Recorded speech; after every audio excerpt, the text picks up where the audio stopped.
Welcome to Eggs at Issues, a monthly business program presented by the Portland Community Chamber of Commerce. Eggs at Issues is supported by presenting sponsors Bank of America and Martins Point Healthcare, in cooperation with Harvard Pilgrim Healthcare, First Light Fiber and Wex. Reception sponsors Key Bank, Clark Insurance, and Veryl Dana. Tomorrow's Leaders and Entrepreneurs sponsors AAA Northern New England and Springborn Staffing Center. Community Corner sponsor Baker Newman Noise. Parking is provided by Sevi and Mayer Engineers. Our exclusive radio sponsor, WGAN. Listen weekday mornings to Ken and Matt on the WGAN Morning News. Print sponsor, The Forecaster. TV sponsor, WMTW. And e-media sponsor, Mainebiz. And now, please welcome Portland Community Chamber of Commerce President Jack Lufkin. Good morning, everyone. Good morning. It's wonderful to see such an incredible turnout. My name is Jack Lufkin. I'm the volunteer president of the Portland Community Chamber of Commerce, and we have a fantastic show here today, and so we'll get right to it. Again, we have upcoming events from the Chamber listed on your table. There should be a little postcard, so we won't take up your time, but please do check that out. We have got a number of great programs coming up, and I would love your attendance. So I would like to touch on the success of the Portland Regional Chamber of Commerce annual event, Imagine Portland. In case you missed it, and frankly I did, I was driving home in a snowstorm and missed it, so, but nearly 1,000 people attended this event, and by all accounts it was just a tremendous success. So kudos to Quincy and her staff and the many volunteers who pulled that together. Let's have a quick round of applause for them.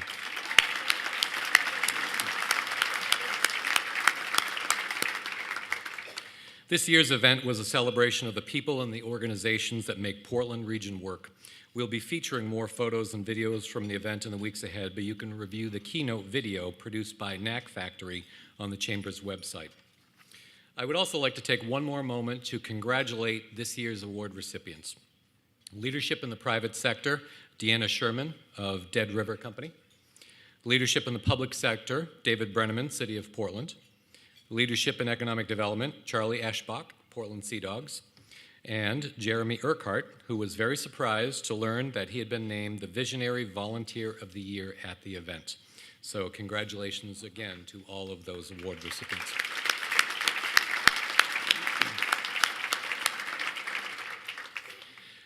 Many of you were here almost a year ago when we featured a panel on integrating new Mainers into the workforce and into the community. The Portland Regional Chamber of Commerce is proud to partner with the City of Portland's Office of Economic Opportunity to introduce Portland Professional Connections.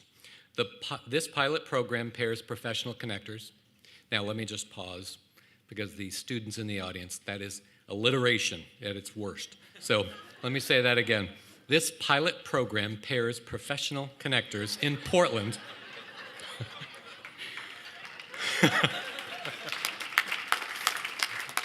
I can't make this stuff up. So, very important program, though. Pairs professional connectors in Portland with the new American connectees with the goal of helping our new neighbors build a professional network. You will hear more about this initiative in the months to come, but we are looking for professional connectors. You can sign up at either the Office of Economic Opportunities website or please contact the Chamber and we'll help get that established for you. Now I'd like to take a moment to recognize our newest members of the Chambers. The following organizations have joined the Chamber in the past month: Lancaster Consulting, Thrive, Loan Depot, The Black Dog, Keller Williams Commercial, Spectrum Reach, Wynn Financial Services, Portland Dry Cleaners, Union Station Wash and Fold, Assisted Living Locators, Keller Williams Kelly Costa, the Maine Marathon, Maine Beer Company, Thrive Brendan Quinn, Halo at the Point, Health Markets Insurance Agency, and Intermed. So please give me, help me welcome these folks into the Chamber.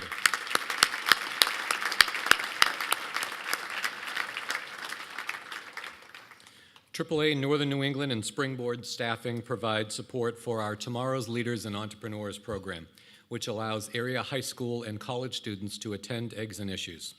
Today we have many students. I wonder why. The Boston Celtics are here, many students in attendance. We love that you're here.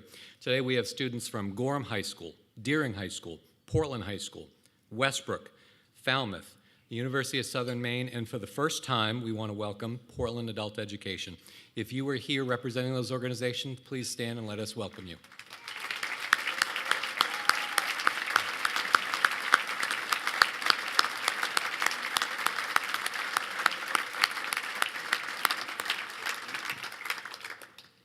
I do want to say that at the end of Rich's presentation, there will be time for Q&A, and you guys ask the best questions. So please don't hesitate to get up and ask a good question. And of course, we wouldn't be able to do this today without Headlight Audio Visual, who provides us with all of our technical support. The video from today's Eggs and Issues will be available later on the Chamber's website later this week on their YouTube channel. And the Portland Public Library is our FMI sponsor, who will provide additional information regarding today's event, and you'll receive a link to that later this week. Baker Newman & Noyes sponsors our Community Corner program. And today we have a very special guest with us. Today's Community Corner is Make-A-Wish. Make-A-Wish mission is, together we create life-changing wishes for children with critical illnesses. The Maine chapter of Make-A-Wish opened in 1992 in Camden. Today, Make-A-Wish Maine has grown to serve children in each of Maine's 16 counties and has granted over 1,500 wishes. This organization grants an average of one wish every 5 days. They believe that a wish experience can be a game changer. This one belief guides Make-A-Wish in everything they do and inspires them to grant wishes that change the lives of the kids they serve.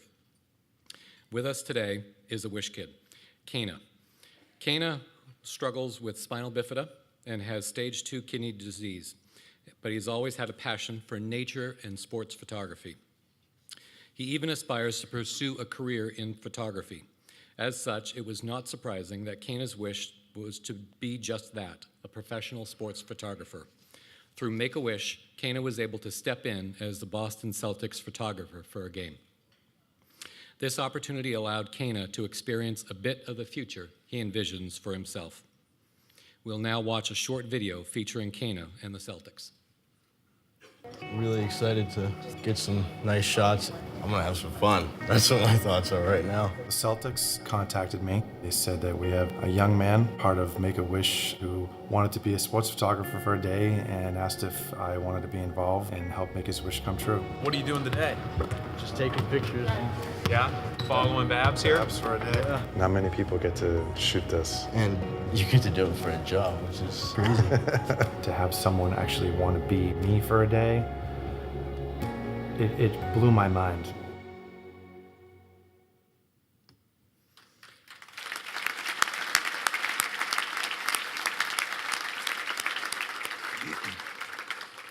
With us here for Make-A-Wish, we have Kate Vickery, Kim Anania, Lonnie Geistwalker, Mackenzie Perry, Meredith Plodd, Patty Gallant, Rebecca Roy, Whitney Miller, and of course, Kana. Please stand and be recognized.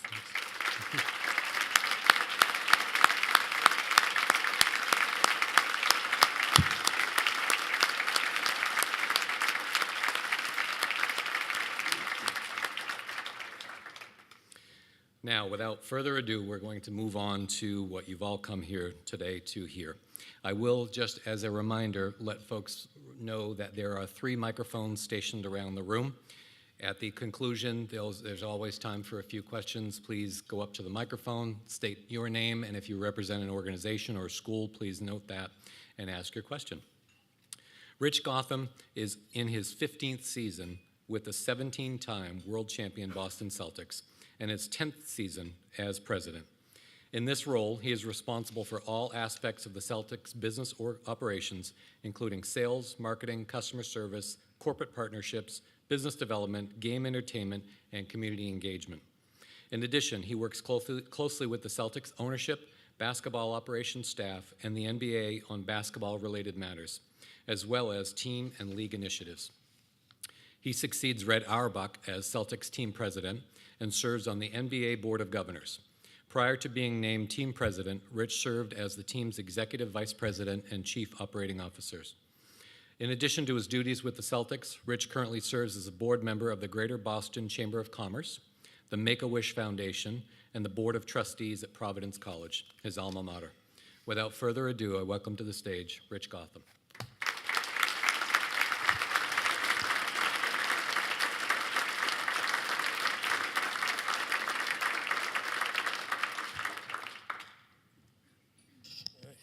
This test, yeah, good. Good morning, everyone. I'm really excited to be here. Just great to be at a chamber event. As mentioned, I'm involved with the chamber down in Boston, so it's great to see the engagement in the community up here in Portland. Being here when Make-A-Wish is here is also a great treat for me. I'm on the Make-A-Wish board, as was mentioned down there. The work that Make-A-Wish does is unlike any other organization. If you haven't been exposed to the work they do and you're not aware of really the miracles they pull off for kids, who are really in need of a lift, you should try to get to know the organization and give them a little bit of your mind share. I'd like to thank Dwan Eubanks and the Maine Red Claws for connecting me with this event and inviting me up for this. The Red Claws are a great organization up here. As the G League becomes more and more essential to what we do at the Celtics, we've gotten to know the organization up here. They're great people. They work hard to, fill the building and, provide a community service. As these sports teams are not just businesses, they truly are, community assets. And I think the Dwan and the Claws have really, walked the walk, and Bill Ryan and his father have really done a great job of establishing a community asset. So we applaud them for their efforts. And I think over time you'll see the Celtics getting more involved up here in Portland as the G League has just become far more strategic to us in the development of our players as time goes on. It's become a bigger and bigger part of the overall NBA business. So thank you for having me. I appreciate the overly generous introduction. Up. Better? All right. There we go. Just means I hear the sound of my own voice a little more, which I don't really like. But and by the way, it's just, it's always great to do a speaking event with 400 people coming off of 2 great wins. I'm joking. If you follow the Celtics, we hit a little pothole this last week against the 2 teams from LA and our old nemesis, Rajon Rondo, and our old coach, Doc Rivers. So not the most fun week, but I try to keep my eye on the big picture. That's sort of my role with the organization, is to try to steer us forward despite these little bumps in the road. And it's also one of the great things about sports. You have these incredibly, emotional events that happen pretty much every other night for a few months in a row, which are our games. And as much as I try to tell myself, you can't live and die with it, and so I've been telling myself this for, almost 16 seasons now. I still can't change my behavior. I still lose sleep. I still get excited when we win. I still get very, very unhappy. The pain of losing is much worse than the joy of winning is good, I find. And that's just the nature of it. But it's fun to be a part of the Celtics. The Celtics, and I guess before I jump in, I'll talk a little bit about, what I'll do today is I'll sort of start out wide. I'll talk a little bit about the Celtics and sort of how we see the world as a professional sports team and a member of the NBA. I'll talk a little bit about the overall NBA business. Then I'll sort of bring it back to the team, and then we'll do a little Q&A. But what I'd like to sort of get across to you, to most of the people here, presumably business people, is how we look at the business of the Celtics and how we think about things and how we see the world and what's important to us, and how the business helps us to achieve our goals on the court. And of course, our goals are pretty straightforward. When you're the Boston Celtics, it's all about winning championships. And as mentioned in the introduction, we're the 17-time world champions, the most successful team in NBA history. We've won titles in the 50s, 60s, 70s, 80s, the early 2000s. We took the 90s off. We gave that to the Bulls, let Michael Jordan have a whack at it. But, we were back, and, our hope certainly is, this decade to be contending for championships for the rest of this decade and into the 20s, which is kind of a weird thing to say, but we're just about there.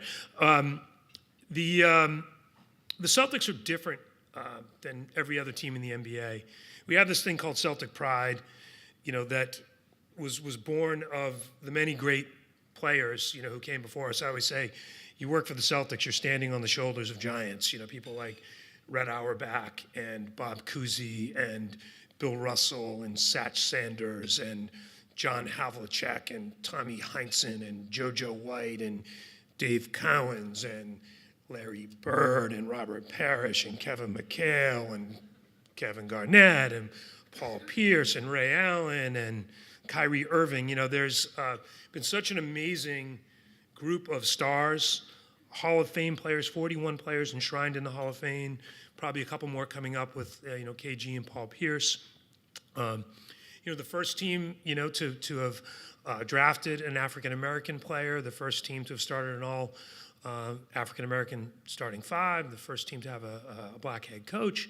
I say this not because, I should stand up here and take credit for anything that Red Auerbach did. I say it only because it's part of what makes the Celtics the Celtics. It's been part of our culture. Red Auerbach, was not a civil rights activist. Red Auerbach didn't see color, he saw winning. And at a time when other people weren't willing to do it, he put the best players on the court. And that stays with us today as to how we should be thinking about the world around us as society changes, the awareness we need to have about what Red established, and that holds true today.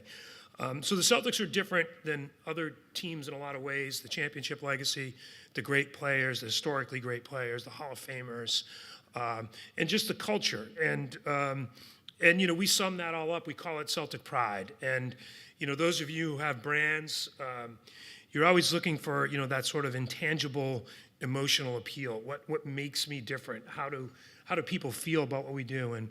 And we say we're ambassadors for Celtic pride. Our job is to, in many ways, have people be proud of our team, right? More than anything else, if you ask me what's the most important thing to me personally, day to day in my job, I want our fans to be proud. I want the people who follow the Celtics, all of our constituents, our season ticket members, our sponsor partners, the people at home watching on TV, the people in China, who are streaming our games, at 4 a.m. I want them to all be proud about the kind of franchise the Celtics are. And that sort of what governs us, and it's Celtic pride is what encapsulates that. The brand is, famous locally, obviously. In New England, everyone knows who the Celtics are. As a business person, if you had 100% unaided brand awareness, you'd probably be pretty happy, and that's close to what we have in New England. But interestingly, we compete to a degree, for mind share anyway, with the Patriots and the Red Sox, right, and the Bruins. Great sports franchises, right? And we're in a great sports city that loves all its teams. But the Celtics are really the only truly global team of those teams. And when you travel the country and you go to our games, you see green in every arena we go to. Half our road games feel like home games. There's so many Celtics fans out there. What's more is if you travel to Europe, you go to Spain, you go to Italy, you go to Eastern Europe, the amount of Celtics fans, wherever we go, we've played to sellout arenas everywhere from Istanbul to London to Madrid to Milan to Mexico City. Everywhere we play, it's a home game. It's really an amazing thing. And I never really knew that about the Celtics until I started this job, and that was before the advent of digital media, where we can push content out to people all over the globe. So we've got this really avid local following. We're selling out. We've sold out 110 plus consecutive games over 3 years. We'll sell out the rest of this season. We've got really satisfied season ticket members. We renewed 95% of our season ticket members. That might not mean much in here, but that means, unless you sort of moved out of the state, lost your job or maybe had, left the universe, you died, you're coming back. And that's, that's an indicator of not just how good the team is or has been, but it's satisfaction, because a big part of our job is to make sure that our fans and our investors and everyone who's involved with our team is really happy with the experience they get.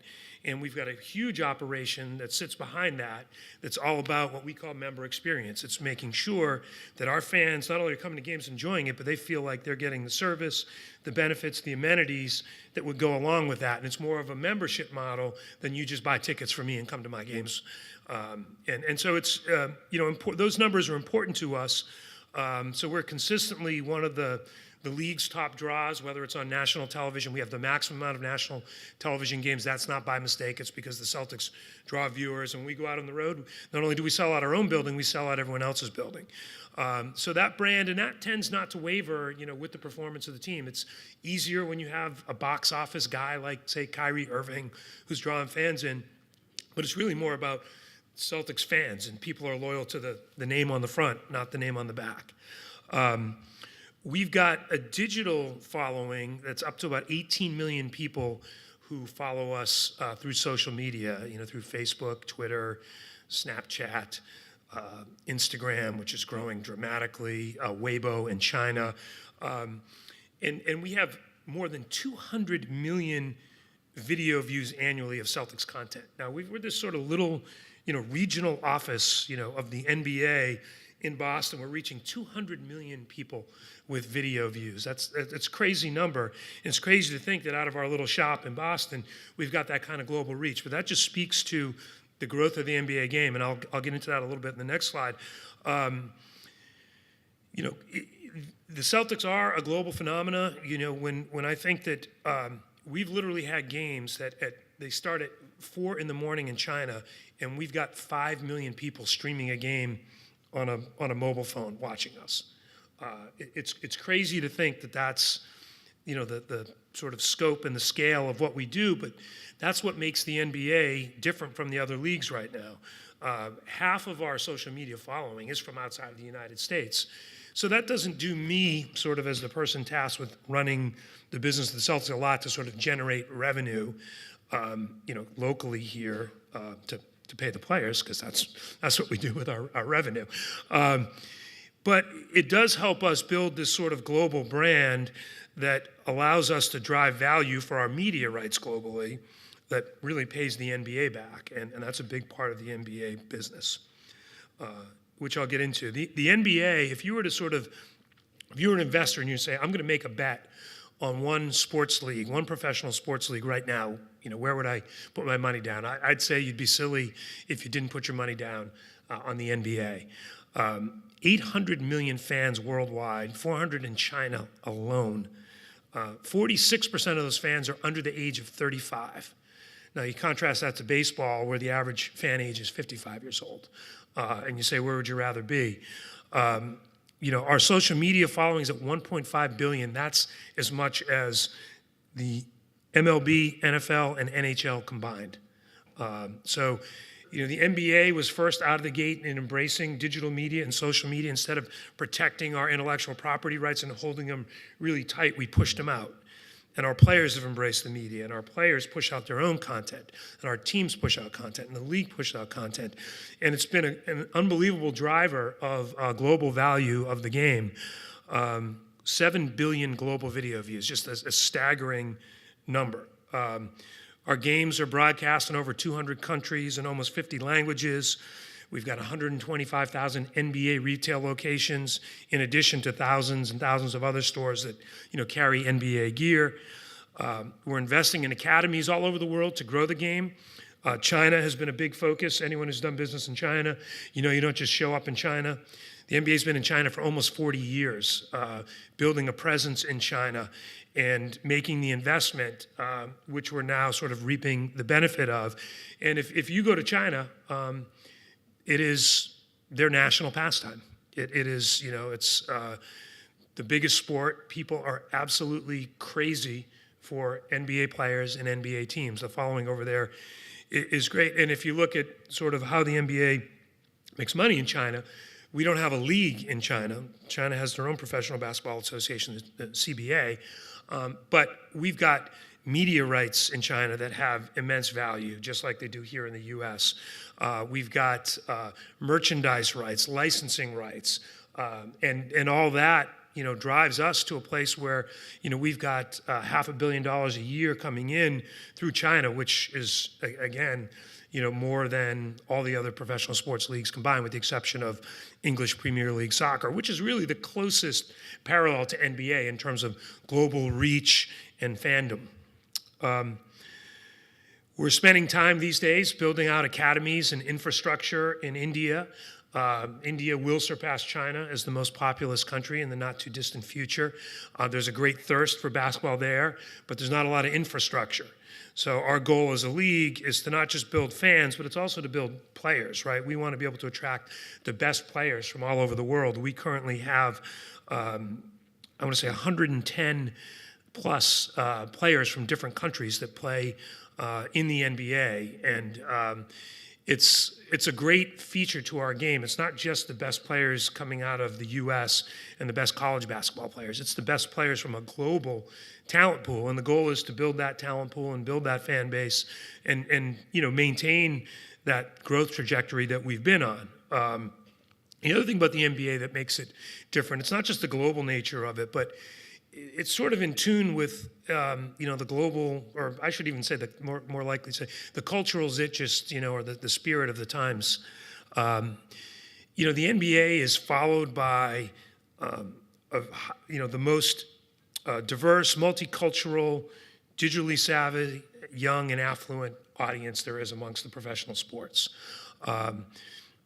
We're led by a commissioner who's got the courage to lead on social issues and be out there. We encourage our players to not hide away from those issues, but to speak their mind on those social matters that are of importance to them. We haven't had sort of a national anthem issue because we've been talking to our players about this for years. And we don't need to be engaged in symbolic things. We can actually use our actual voices and talk directly to our fans. And our players in our league, have the courage to do it. And it's not for everyone, but and we don't sort of ask players or demand it of players, but they've taken that lead and they have a voice, and they've used their own platforms, and they've smartly, figured out, boy, I can build my own social media following globally. And some of the stars in our league, have used that platform really effectively to, drive social change, and we're proud of them. And I think, you could even sort of take it a step further. If you look globally, the soundtrack to the NBA is really the hip-hop soundtrack.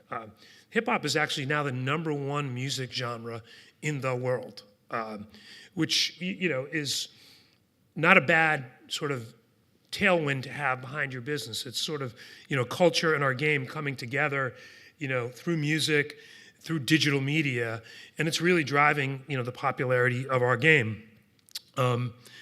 We've got a great partnership with the players in a lot of leagues, and we've gone through it in the NBA certainly.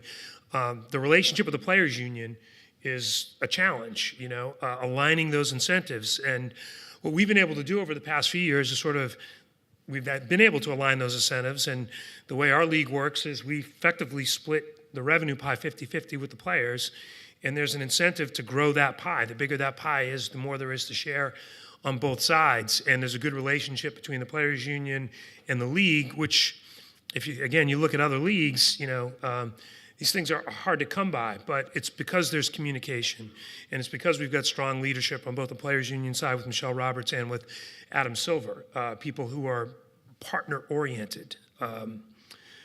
The media rights landscape is changing in our business. If there's one thing that's driving, that's worrying anyone about sort of the future of sports, and particularly the revenue and the golden goose, is the sports industry was really built on the back of the cable model, right? That's where people subscribe to cable, pay whatever they pay on a monthly basis, $50, $150, $250, whatever it may be. And part of that is there's a built-in subscription fee to pay the regional sports networks, people like NBC Sports Boston in our case, or it could be Verizon or AT&T or Time Warner, pick the cable company. Subscribers to those cable services pay a monthly fee.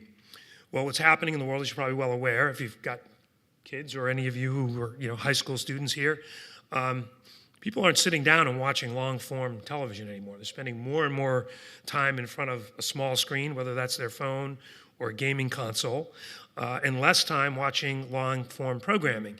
And the only long-form programming that's really stood up to that, and is somewhat DVR-proof or TiVo-proof, is live sports. 89 out of the top 100 most viewed programs last year in the U.S. were live sports programs. Now, we can thank the NFL for a lot of that, but a lot of that's NBA as well. But as consumer trends change and the business models change, it's harder for the entrenched companies to continue to make money that way. And we've got to figure out, how are we going to maintain that consumer mindshare? And the good news is content is king. If you own the live sports rights, you can do something with that. And we should be able to figure out, how to form fit our content, into the way consumers want to consume it, and that's changing all the time. And hence, not only do we, have live games that people can watch on their 60-inch flat screens, we're live streaming alternate views of the games online. We're giving people advanced reality or enhanced reality versions of our game. We're incorporating AI. We're incorporating live stats. There's so many different things we can do to give fans a different way to consume it. A couple of years ago, my son and I were watching the NBA Finals. It was in the Warriors and the Cavs were playing. And he's sitting on the floor in front of me. And he's, we've got the 60-inch TV on the wall above the fireplace. He's like staring at his phone. I'm like, dude, are you watching the game? You're like missing this. He's like, yeah, I'm watching it from behind the Cleveland bench. I'm like, what do you mean you're watching it from behind it? He's like, yes, NBA is doing Snapchat stories. So he's got, the big screen, he's got the little screen, and he can take in the game as if he's sitting on the Cavaliers bench or home in his living room, getting all the instant replays. And it's really amazing. So that, the challenge for us is to figure out how to take advantage of that and not let sort of the change in consumer behavior, make our business obsolete. And so the good news is we've got the sort of big national television deal that we're in the middle of. Our big partners are ESPN and ABC and TNT. And that money and the term on that deal gives us time to adjust to this, and that's what we're doing. But overall, the NBA is in a golden era. We've got a lot of really great players, who are driving interest in the game. Everyone from Steph Curry to, Giannis Antetokounmpo, the Greek Freak. There's so many good players and good player stories and players who know how to market themselves that are driving interest in the league. And viewership has never been higher. Gate receipts, which is ticket sales, have never been higher. Sponsorship records, annual records every year. So we're lucky to be a part of that. And, certainly those NBA tailwinds are driving our business. But to bring it back more to a local level, the Celtics are a local business, and nothing's more important to our local business than our efforts in the community. As I was talking to a couple people earlier, there's certainly nothing more gratifying, to those of us in this business than to helping, particularly helping kids in need. And so the Celtics have a long tradition of this. If you're a Celtics player and you get drafted by us, or if you're a free agent that we sign, or a player we acquire in a trade, you come to Boston, and the first thing you do is you have a press conference, and then right after the press conference, you get whisked from the press conference right to a community event. And that's intentional, and that's to show that part of being a Boston Celtic is giving back to the community. Over the last 3 years, we've had over 600 player appearances in the community. And it's not just show up, smile, and take a picture. It's actually get involved in programming. We're doing so much in the Boston Public Schools and the Lawrence Public Schools. We're really embedded part of the Boston school system. And our goal is really to help kids get a shot at success. It's as simple as that. There's a lot of things we do, a lot of programming, but in our hearts, what we really feel is that every kid deserves an opportunity to have success, and so many kids, the deck is stacked against them if there's not some intervention. And we're lucky because we've got a platform. Kids look up to what we do, right? And they'll listen, and they'll listen to us maybe when they're not listening to their teachers. And a lot of the kids that we deal with don't have the structure around them from a family standpoint, from a home standpoint, and we're able to, get through and help them, see opportunity in their future. And it's a very gratifying thing that we do. We're tops in the NBA in terms of getting players out there actively involved in our community efforts. The amount of outreach programs we have is amazing, but it's not just the amount, it's the quality. We've actually been invited to the White House to present what we're doing with the Boston Public Schools when President Obama was in office, because he believed with his My Brother's Keeper program that the best partnerships are public-private, and that sports teams could get the attention and get a community going behind something that would be difficult for individuals to do or other corporations to do. And we had a program called Step Your Game Up, where we targeted the most at-risk kids in the Boston school system, created an incentive program for them to get their grades up, to get their attendance up, and we've tracked them over multiple years. We track our community efforts analytically, just like we sort of apply analytics to our business and to our basketball operation to understand the impact we have. The White House saw what we're doing. We rolled it out. They invited a bunch of other teams to come down and see what we're doing and present it to them, and then they rolled it out in other cities. We've had Arnie Duncan, the Secretary of Education, actually come and show up at our events and go to schools with us to see what we're doing, how we're doing it. So I say that not to brag, we're just really proud of that part of what we do. To be aware is to be obligated, and we certainly feel obligated, and we're lucky to be in a position to help. We support over 2,000 different nonprofits annually, and we put a couple $1 million at least every year into the market. Let's see if we can go here. From a team standpoint, maybe save some of this for Q&A. As much as these last two games have hurt me deep in my soul, the future is really bright. And as I say, if we step back and we look at the big picture, we've got a remarkably talented team that's very young. We're the youngest team to make the conference finals ever 2 years ago. We've got established star players. We're coming off of, a stretch of prosperity, with KG, Paul Pierce, Ray Allen, a championship in 2008. We had 5 division titles, 3 conference finals, 2 NBA finals. But the more interesting thing is usually when you have a sustained period of prosperity like that, you also have a sustained period of being down and trying to build back. And I think what we've been noted for, and I think something that we've really worked hard at, is to put ourselves in position not to be in that trough for a long period of time, to actually quickly turn ourselves, and through a sort of strategic trade and a somewhat lucky trade with Brooklyn. We traded 2 future Hall of Famers and Paul Pierce and Kevin Garnett for a bunch of draft picks, and we used those draft picks to turn our team around, and we use those draft picks as not just to draft really talented players like Jason Tatum and Jaylen Brown, but we use those draft picks to acquire Kyrie Irving.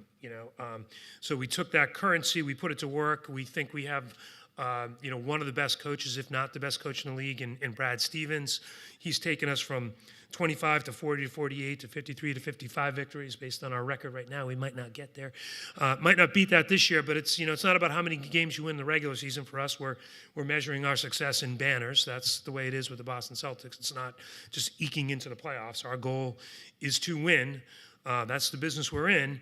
But the continuous improvement has really been great to see. We feel like the team is well positioned, with both a combination of veteran players and young talent. And when winning time comes around, which is right about this time of year, we're going to have a tough game tonight in Philadelphia without Kyrie Irving, who's going to miss tonight's game with a sprained knee. But I think, after we get the rest underneath us at the All-Star break, you'll see us take off, and I think you'll see come playoff time, no one's going to want to be playing the Boston Celtics. A little delay here. Interestingly, we talked about rebuilding the team, and this is a slide you could spend a whole sort of talk on, which I won't do. But you really have to think through how to build a team, and how do I get from, okay, I've just traded my best players, and I've got to start over. And how do I figure out a strategy to get where I want to go? And we've looked at it a few ways, and this is a busy slide, so don't worry about reading all that. But there's two conventional ways to do it. One is what they call ultra draft focus. In NBA parlance, that's called tanking. That means playing to get the highest possible draft picks you can get. In our league, it's no secret. The best players in the league are drafted, usually the top 2 guys in the draft every year, right? Those are the best players. If you look at who wins in our league, it's the teams that have the superstar players. There's only 5 guys on the court at a given time. You know, unlike other sports, one player can make a huge difference. You get 2 of those players, you're in good shape. You get 3, you're playing for a championship. And we know that's the formula. So you can go through a lot of pain, lose a lot of games, hope you're going to get a lottery pick, but they call it a lottery for a reason. You're not guaranteed the pick. So you can be pretty bad and still come out on the wrong end of that. So there's some risk there, and there's a lot of pain along the way. You know, Celtics fans don't like losing, and you know, I personally don't like losing. You know, the other end of the spectrum is you take the sort of ultra free agent focused view of the world, which is we're just going to play to attract the best free agents. We're going to create the salary cap space that allows us to go out and spend the most money on players. But that really depends on players wanting to come and play in your market. And what you've seen recently in the NBA is the players are taking charge. The great players in the league are saying, here's where I want to play, and I'm going to get my buddy to come play with me. And I'm going to get 2 of them to come play with me. And you can see the dynamic if you followed this year's NBA trading deadline, you know, of how the Lakers were trying to orchestrate, you know, the building of their team with LeBron and his agent who represents Anthony Davis, and how they were trying to orchestrate, you know, getting another great player there. So this free agent, ultra-focused free agent thing used to be a way to say, hey, we'll go and, you know, we'll save our powder and our money and we'll wait and we'll go sign free agents. But, you know, all you have to do is, you know, any Knicks fans in the room? No, I was going to say security. 2 playoff appearances in the last 18 years, and their approach has always been, let us just try to throw money at free agents, right? And if you throw it at the wrong guys, that's not the right way to build a team, even though it's a good way to supplement a team, right? And you need those pieces. Our view is more of what we call the opportunistic rebuild. We said what we really need to do well, better than anything, is we need to draft well. No matter where we're drafting, we need to draft players who become valuable. And we either develop them and they become valuable and they help us win our next title, or they become very valuable players in trade that allows you to go get the players you want to trade for who will help you win a title, players like Kyrie Irving. But at the same time, you need to manage the cap space, because in our league, there's a salary cap that says you can only spend so much money on players, and you have to squeeze players underneath that cap. So you really have to manage, if you're going to go get those high-end players who make $30 million a year, you've really got to have some other really good players who aren't making quite that much. So you've got to identify those players when they're young before they hit their peak earning years. You've got to build a team that way. When Golden State won their first championship, Steph Curry, Klay Thompson, Draymond Green only represented 25% of their payroll. Now, that's flipped now because they're paying all those guys, they're veteran guys, their contracts have come up. But, you know, that's the idea. You need to draft well, and you need to surround those players and add in strategically. And that's what we've tried to do. And if you see the construction of our team, we've managed our cap space so that we could sign free agents like Al Horford and Gordon Hayward. We've built draft currency. We've hoarded draft picks and trades. We've turned those draft picks into good players, and we turned them into players we've acquired like Kyrie Irving. And that's the idea, and that's how we're going to build. And we feel like we're in a position to sustain success for a good long period of time, you know, based on what was a pretty quick turnaround for the team. So, you know, hopefully we'll get on track this year. You know, our business is a somewhat simple business. You know, if you win, life is easier, the business works, right? But my view of the world is you can't win without running a good business, right? Because like anyone in business understands, if you're going to do well, you've got to invest in your team, in our case, in your product, in your brand, in your company, right? And the only way you can do that is, you know, if you run a good business, which in our business is really hard to do if a team is losing, right? And if you look at sort of the vicious cycle that a lot of pro sports teams find themselves in, everyone has a team that you can point to say, how could that team be so bad for so long? Like, how is it like 30 years? They just can't break the cycle. And generally what's happening is a team has a poor season, and they don't sell as many tickets, and they don't get as many sponsorships because people want to associate with winners. And, you know, revenue goes down, and they become less valuable. And because revenue goes down, they can't pay their players. They say, well, I can't keep that guy. I've got to let that player walk because I, you know, can't afford the payroll. And then their player leaves, and the team becomes worse.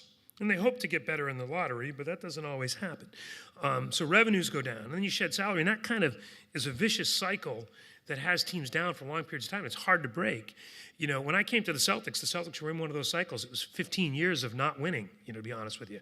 And that was not very Celtic-like. And, you know, my initial assessment was, well, I talked to some people who'd been there for a long time. They said, well, you know, when you win, you sell tickets, you make money, but otherwise, you know, it's a Red Sox town and you take your lumps. And I was like, well, I'm pretty sure the Red Sox play April to October.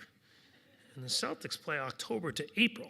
And they're playing baseball, and we've got a monopoly on professional basketball in our market. So I think we should be able to do something with that. And so the notion was, no matter what the team's performance was, we had to find a way to generate enough top line to invest in our product even when the team wasn't good. So in 2006, 2007, the year before we won our championship, we had an 18-game losing streak. We were 24-58 for the year, one of the worst seasons in Celtics basketball history. Paul Pierce got injured. We had a bunch of young guys. You know, none of them had any experience. We set a record for season ticket revenue. We set a record for sponsor revenue, and our television ratings went up. And it's because we built an engine, a horsepower, to drive business performance independent of team performance. And that allowed us to pour money into our product and allowed us to be successful on the court. And, you know, really it's about two things. We're in two businesses. They're interdependent, right? We're in the fan business and we're in the banner business. The banner business is really what drives us. We don't have board meetings where we sit around and talk about, you know, how much money we're throwing off for our shareholders. That's not a topic. We talk about how we're going to win our next banner and how we're going to get there and what are we going to do and what's it going to take. Well, what it takes is, you know, a fan base. And what it takes is a fan base that is going to stick with you, right? Because they believe in you through thick and thin. You've demonstrated to them that you're doing things the right way. You're making the right decisions for the right reasons. And they're not always popular decisions, but you're willing to step out and explain what you're doing and why and have transparent communication. And that's the way we've approached it. And the big sort of buzzword in sports these days is fan engagement, right? It's another way of saying, how are we communicating to and talking with our fans? And that's really the manifestation of our brand. And as I say, it seems like a simple business. You win, you sell tickets, you make money, blah, blah, blah. But ultimately, it's not a simple business. It's a hard business to be good at. And you'd be surprised at the amount of data and horsepower that goes into the Celtics business and the analytical infrastructure that underlies everything we do. You know, we're selling tickets. We release our tickets at a certain time when we know it'll maximize the price, right? We're in a business of finite assets. We've only got so many games, right? There's only 82 games a year, plus some playoff games, right? We've only got so many seats in arena, 18,624. There's only so many ad spots in a television broadcast. We have finite assets, but we've been able to triple our revenues on the same asset base by building a better mousetrap and just trying to be smarter about how we do it. And that's all driven by understanding your customer and building a big data warehouse and understanding demand better than anything. It's understanding how do I, you know, get the right customer in the right seat on the right night of the week against the right opponent, and how can I price my product in real time to take advantage of demand when it's high and understand when demand is soft what the market clearing price is, how much I need to sell a ticket for in order to sell out the building. Sometimes that means dropping a price. Doesn't mean that for us anymore. It's pretty much just how high is the ceiling on our prices these days. But ultimately, it's about understanding that. And if you don't have the data underneath it, you can't make those decisions. And that drives everything we do, from fan experience in game. We're talking to our fans. We send out an email to fans asking them to answer a set of questions for us. We get a 60% open rate and return rate on that stuff. And then they'll add a couple other paragraphs. It's such a luxury position to be in. You don't have to interpret what your fans think. You hear it through a megaphone every single day, right? You have to sort of ferret out what the media is saying, which is sometimes different than what the fans are saying, right? But we have so much data and information that drives every decision we make on how we price, how we package, how we forecast our business. And then, like any business, you know, it's focus, prioritization, execution, you know, measurement, adjustment, scale, right? And if you're focused on doing those things well, you can run a business whether the team's winning or losing. And, we apply a similar, way of thinking to our basketball operation. We very analytically driven there as well. And, there's nothing more important than watching players and seeing players and being good talent evaluators. But there's a lot that the data can tell you, everything from injury prevention to what college player statistically is most likely to project to have a successful career in the pros, when you can't always discern that. You might like 3 players. How do I pick from amongst these 3 players, And that's a whole area that I generally don't get into in these public conversations because it's sort of our secret sauce, but it's a huge part of what makes the Celtics different. We have a lot of intellectual horsepower. We have actually PhDs. We have people who were, their job before they came to the Celtics were predicting precinct by precinct political results across the country. We've got people who are working for Supreme Court justice. We've got this great asset base of smart people who want to take their big brains and apply it to this really narrow thing, which is, the Boston Celtics and professional basketball. And we've been able to create a, sustainable competitive advantage as a result of that. Overall, I mentioned it's not a bad time to be part of the NBA. The Celtics were bought for, $360 million back at, January 2003. This 2017 valuation had us by Forbes at $2.2 billion. The current valuation that just came out from Forbes this past week is $2.8 billion. So, good to be an investor in the Celtics. But ultimately, our investors are in it for the enjoyment of the asset.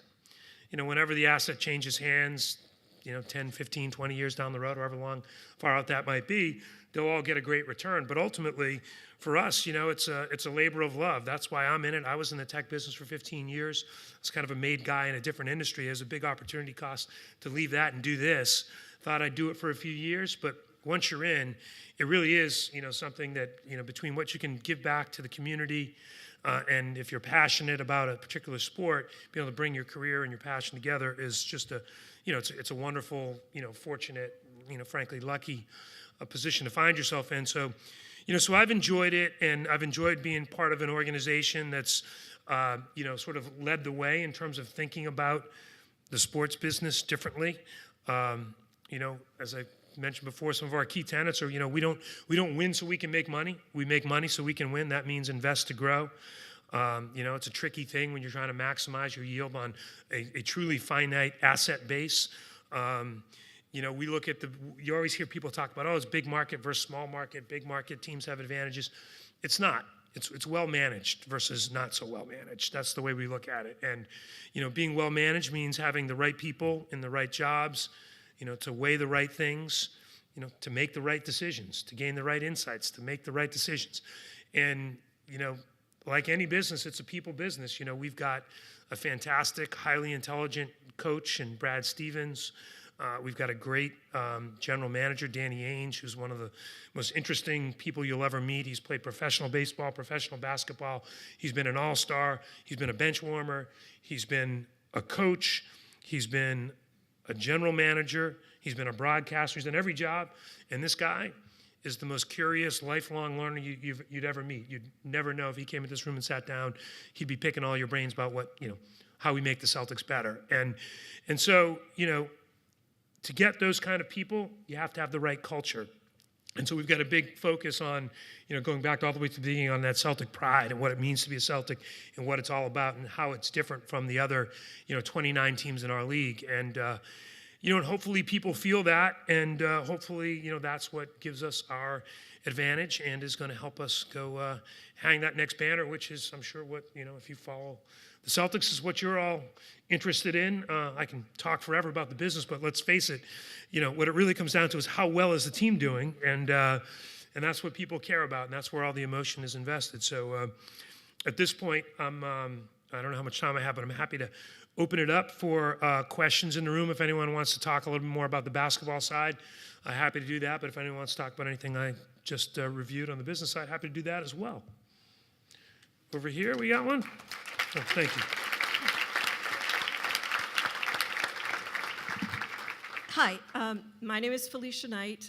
First, no pressure, but when I asked Sam Kennedy a question, he gave me an Andrew Benintendi signed baseball. Wow, so Sam knows how to work a room. He does. He's an operator. I have an 11-year-old niece who worships Kyrie Irving. So my question is, because she's young and impressionable, how can we get Kyrie to believe that the earth is round? Well, I think Kyrie actually, he's an interesting guy. I think he probably does believe the earth is round, but I also think he's a little bit of a guy who wants to question the conventional wisdom and not just accept everything that's told to you as being the absolute truth, you know. And you think about yourself in a certain stage in your life where your brain works that way a little bit more. And Kyrie's a thoughtful guy, if nothing more. So it's funny, when I first saw that, I said, oh yeah, no, he's just sort of, he's yanking everyone's chain. And then I heard him talk about it a couple more times, like, hey, wait a minute, does he actually mean this or believe this? Is a pretty convincing, you know, act that he's following through on here. And recently he came out and apologized to science teachers everywhere for creating this problem. So you can tell your daughter that Kyrie has kind of backed off the flat earth thing.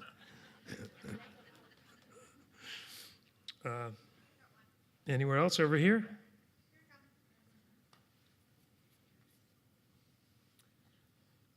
Hello. Hi. I did not see much reference to women in your presentation, and I am just curious. I have never scored on a basketball court in my life. Opportunity, I guess, still lies ahead, but I say that to say I know nothing of the league. What I'm curious to know is, what do you see as the future for women's basketball, and what is your organization doing to encourage girls and women in basketball? Thank you. Thanks, great question. Shame on me. Note to self, future presentations, because when we talk about diversity and inclusion, you know, in the world of sports, women are... Sorry, I'm going to interrupt you because I am a marketing person. I would be curious also from the perspective of the players and also from what you see as the potential as women. I sense that women watch more basketball than other sports, so maybe take it from both angles. Thanks. Right, yeah, so there's the participation part of it, which, you know, is playing participation, and then there's the participation part of it in the business. When I got into the Celtics business, we had about maybe 40 people and about 5 women. Now 45% of our staff are women. We've got multiple women vice presidents. I think, you know, an interesting phenomenon that I've seen is there's a generation of women who've grown up playing sports, who have sports options available to them that I know my sisters didn't have, you know, when we were growing up in the 80s, in the 70s and the 80s. And that's generated a group of, you know, women, large group of women who are passionate about sports, just as men are, and who've looked at sports as a career opportunity, a potential way to build a career and make a living. And it's been really great for me to see that phenomena happen and how much more involved and engaged women are in sports. But it starts with participation. And so while we don't own a WNBA team, and I candidly don't think we will, we're pretty focused on what we're doing with the Celtics. But we've got a huge initiative to grow the game through our Junior Celtics program. And we have a whole arm of that program that's geared towards women. And we held actually the first women's only team-sponsored tournament a few months ago. And we took the position that, you know, youth basketball is a real mixed bag. And what we really want to do is teach the values of the game, right? It's just not just how to be good at the game, but it's, you know, what are the core fundamental values of the game? Playing the game right, being a good teammate. What does it mean to be a good teammate? What kind of self-awareness do you need to have to be a leader? All these things. And we've created this tournament with a whole bunch of programming around it. And it was amazing to see. And it was sort of a watershed thing for us to look at and say, wow, there's a big opportunity for us to have more of an impact on, you know, particularly young women, which is where we focus our efforts in the community. It's like, how can we help young people get where they want to go? So our approach has been to try to, you know, drive participation, to engage. You know, we're lucky women there. We do have a great following of female fans. You know, but Boston's an interesting place.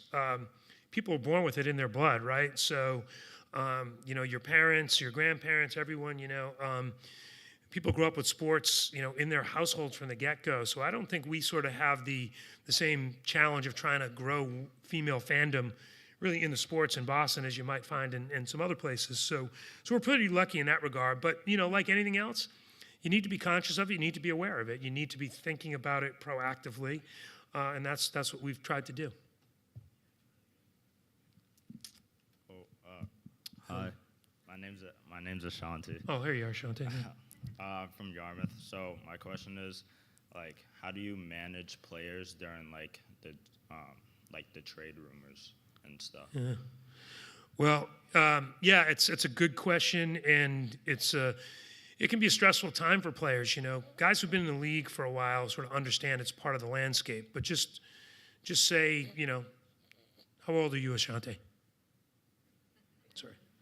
I'm 18. Okay, so 2 years from now, you've got a job somewhere, and someone comes in out of the blue and says to you, oh, by the way, we're picking you up, we're moving you out of this job, and we're sending you to Memphis to work. And you're like, well, I don't want to go to Memphis. I don't know anyone in Memphis.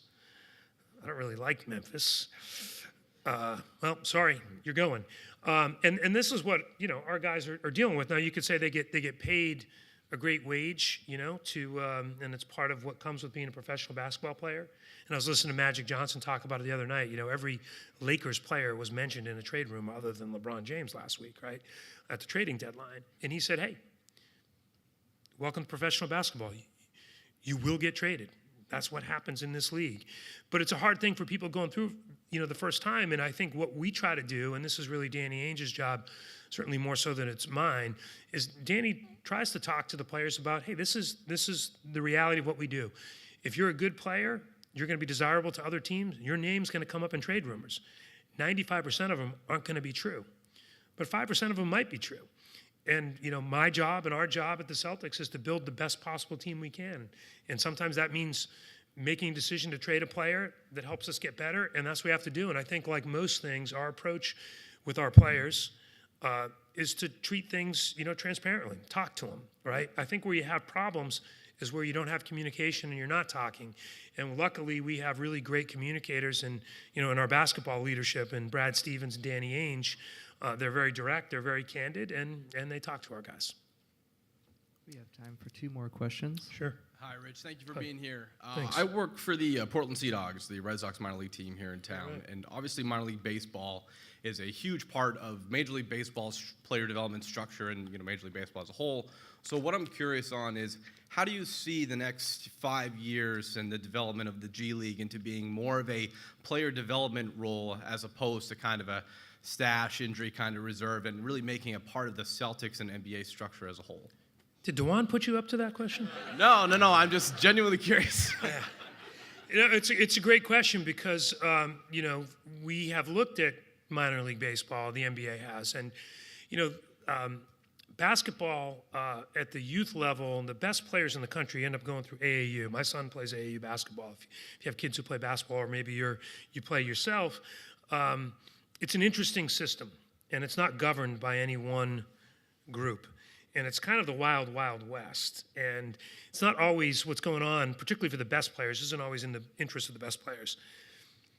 Most of the best players have an opportunity to go to college to play. College isn't for everyone. And a lot of the best players are only there for 1 year, and they know it, and so does everyone else. It's the one and done thing. And it's kind of, to a degree, bastardizing the college game because players aren't staying through. They go to 1 semester of school, and then they know the second semester they're not even going to maybe even finish the year. They're only there to play basketball. And part of that is because there is no, minor league system for NBA players. And we look at the G League as filling that void. If you're an 18-year-old player who's talented enough to potentially play in the NBA, but you don't want to go through, I don't want to call it a charade, but because I do think 1 year of college for a lot of people in the right program with the right mentorship is a very good thing, even if it's only 1 year. But there are a lot of players who, that's not what they want. They want to play basketball. And, And so, the G League, our feeling is, as our age limit's going to go from entering the NBA from 19 down to 18 in a few years, I think 2023 is when that's targeted for.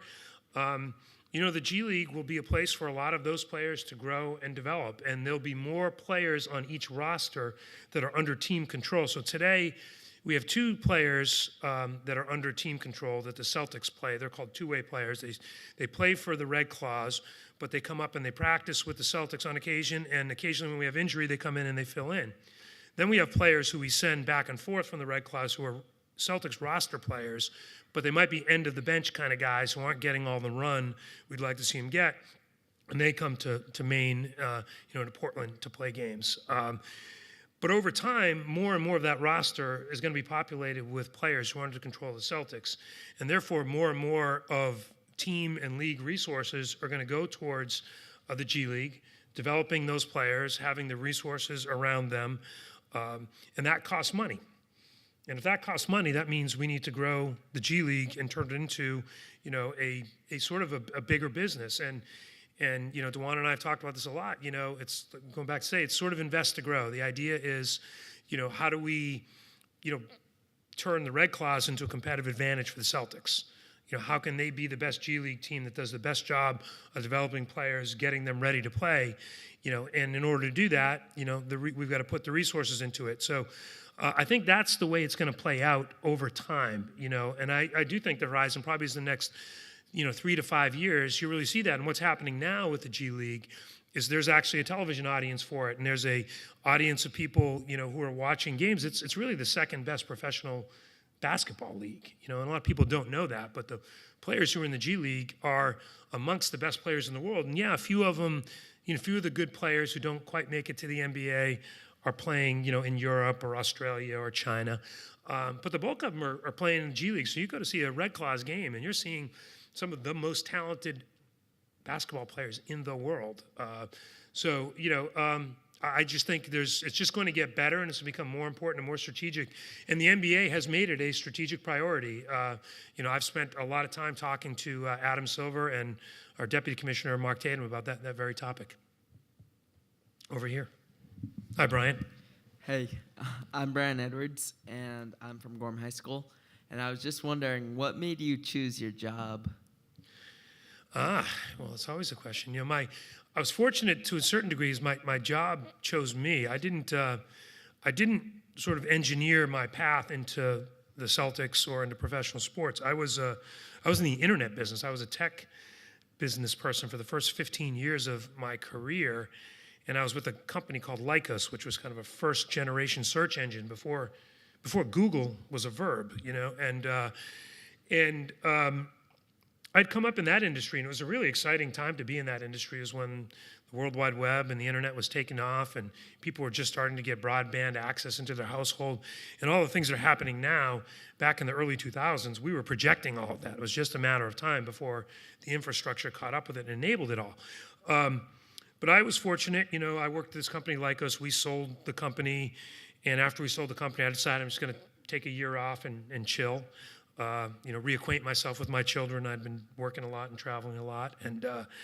And so while I was sort of, for lack of a better term, on the beach, I was looking at a few different business plans. I was working with a couple different venture capital companies who were looking at business plans and seeing if I might be interested in jumping into any one of a few of them. And that's when the Celtics were sold. And the people who bought the Celtics were private equity venture capital people, the likes of which I had sort of some familiarity with based on my previous experience. But interestingly, I'll get to the punchline here.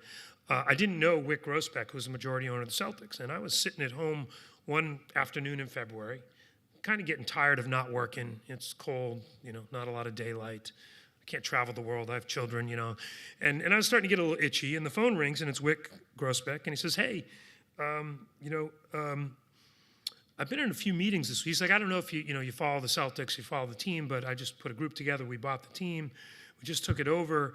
I'm looking for someone to, come in and help me run the business. And I was in 3 different meetings this week, and your name came up 3 different times. So on the 3rd time, I figured I'd give you a call.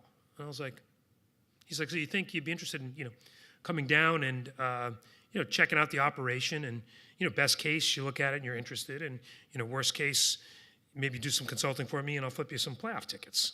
I was like, well, unless Bob Kraft or John Henry's calling, I think I'd make the time to come down and have lunch with you. When I was a kid, I grew up in Boston. I loved all the sports teams, but the Celtics were my team. And Larry Bird and Kevin McHale and Robert Parrish and DJ, those are my guys. And that's where, and I went to Providence College, which is a great basketball tradition. I was at Providence during the heyday of the Big East, and when Pitino came and took the Friars to the Final Four. And I loved the game. It just appealed to me as this incredible team sport that had this sort of also, opportunity for individual freedom and style within it, and I just love the game. And so the phone rang, and I sort of tried to figure out, geez, this is pretty lucky. This doesn't happen, People always ask, how do you get in sports? I sat home, wasn't working, the phone rang, got invited down to take a look at it, But I did try to say to myself, why and how did this happen, right? And my lesson, and my advice to anyone who's young, who's interested in sports or any other career is, it's not always easy to get in, So oftentimes your job chooses you more than you choose it. We should all be so lucky to say, well, I'm just going to get to choose the job I want, and I get it, right? That's not the way the world works. But whatever job you have, or however many jobs you have, you've got to build something. And the most important thing you can build is your reputation. And your reputation is based on, not just your ability, and your capability, how good you are, how smart you are. It's based on how you treat other people. And having other people say good things about you is probably about the most valuable asset you can have in your life, not just in business and career, but in life in general. And, so my view is I don't really think all that highly of myself, but I will say that I was fortunate enough to have a few people say a few good things about me that led me to an opportunity that, people say, oh, you have your dream job. I'm like, I never dreamt of it. I never thought, when I got into sports, there wasn't, it wasn't the industry that it is today. It was mom and pop. Teams were owned by families for 40 years at a time. They were small operations. There was, there just wasn't, you just didn't look at it as a viable path. And it is now for people, which is great. But I got the opportunity because I was fortunate enough to have a few people say a couple good things about me. And someone said, I'm going to pick up the phone and call this guy after hearing it. So I'm lucky, but, the sort of the moral of the story,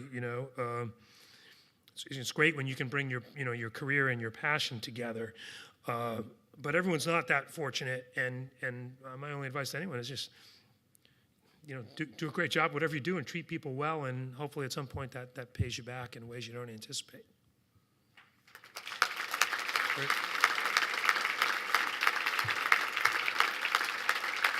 Thanks, everyone.